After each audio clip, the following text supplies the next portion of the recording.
कवने बिरछिया चिरई खोतवा लगवलू जाके। कवने बिरछिया चिरई खोतवा लगवलू जाके।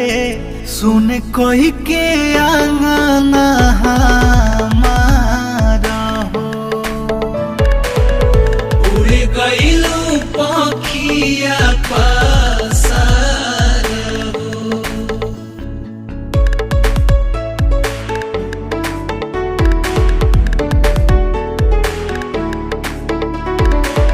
नेहिया के डोरी तोड़ी चले गइलू चुपे चोरी।